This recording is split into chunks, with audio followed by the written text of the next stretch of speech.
હરજી જંગલ ની અંદર કોણ જાણે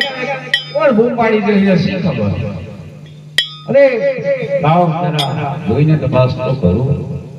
અરે હરજી જંગલ ની અંદર ભટકતા ભટકતા બહુ થાકી ગયો છું મને બહુ ભૂખ લાગી છે તારી પસંદ કોઈ જમવાનું હોય તો હરજી મને થોડું જમાડ અરે સાધુ મારી પાસે જે કઈ જમવાનું હતું તે તો ખાઈ ગયા